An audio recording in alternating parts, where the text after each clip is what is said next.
a signé à Paris, et oui, c'est incroyable. Très peu de personnes auraient parié là-dessus au début du mercato, et pourtant Neymar porte bel et bien le maillot du Paris Saint-Germain aujourd'hui. Incroyable transfert, mais incroyable histoire également, remplie de rebondissements. On va tout vous expliquer depuis le début. Tout commence en avril 2016. À l'aube du mercato d'été, Zlatan Ibrahimovic est en fin de contrat à Paris et se rapproche de la sortie. Le PSG veut donc recruter une nouvelle star. Et si la piste menant à Cristiano Ronaldo se refroidit, le club parisien décide de prendre contact avec l'entourage de Neymar pour tâter le terrain. Dans le journal L'Équipe, son agent Wagner Ribeiro donne une interview et déclare « Si le PSG montre de l'intérêt pour Neymar, on pourra discuter. Un contrat peut aussi être résilié à condition de payer la clause libératoire. » Le montant de cette clause était à l'époque de 193 millions d'euros.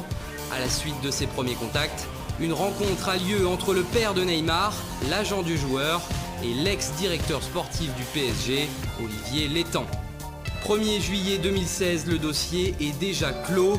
Neymar prolonge son contrat au FC Barcelone jusqu'en 2021.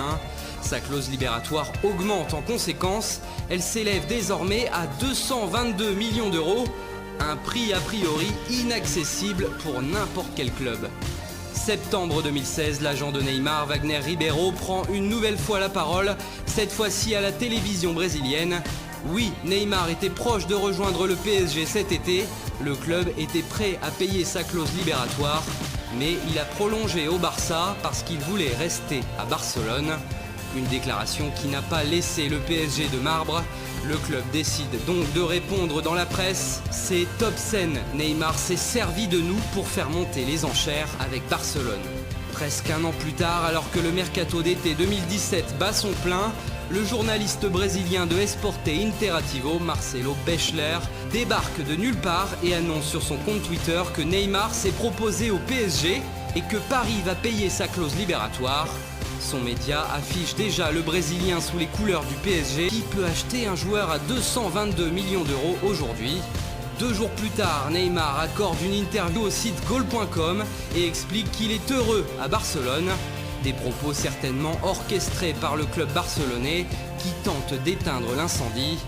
Mais les pompiers arrivent en retard. Le lendemain, les radios espagnoles Catalunya et RAC Uno annoncent sans sourciller que le transfert de Neymar à Paris est fait à 95%. Le montant de son salaire proposé par le Paris Saint-Germain est même dévoilé. Le Brésilien pourrait toucher 30 millions d'euros nets par an. C'est à ce moment-là que le monde du football commence à y croire, tout doucement. Et si c'était finalement possible ? 23 juillet 2017, coup de tonnerre, il est 22h55, les enfants sont couchés, mais le défenseur emblématique du Barça, Gérard Piqué, publie un selfie de lui et de Neymar sur les réseaux sociaux, accompagné de seulement 2 mots, c'est Queda, il reste en français. La photo fait le tour du monde, la rumeur prend une sacrée claque. 2 jours après, Barcelone s'apprête à affronter Manchester United en match amical et surprise, qui arrive à la conférence de presse d'avant-match ? Gérard Piqué. Évidemment, les journalistes lui demandent des explications sur son légendaire Sequeda. Réponse de l'intéressé. Ce tweet, c'était une opinion personnelle et pas une information officielle. C'est Neymar qui doit communiquer sur le sujet, pas moi. Avant d'ajouter un petit tacle glissé à la Ligue 1, je lui ai dit de ne pas aller à Paris parce que là-bas, il n'y a que la Ligue des Champions qui compte. 27 juillet, la clause libératoire n'est peut-être plus à l'ordre du jour, ça coûte trop cher. Et oui, pour libérer Neymar, le PSG doit verser directement l'argent au joueur pour qu'il puisse racheter sa clause par la suite. C'est comme ça que ça fonctionne. Or, cet argent, s'il est versé au joueur, il sera taxé par l'État, ce qui pourrait faire monter le prix à 300 millions d'euros. Les dirigeants parisiens souhaitent donc négocier un transfert sec avec le Barça pour alléger l'addition. Le FC Barcelone répond dans la foulée, c'est non. Si le PSG veut Neymar, il faut payer la clause.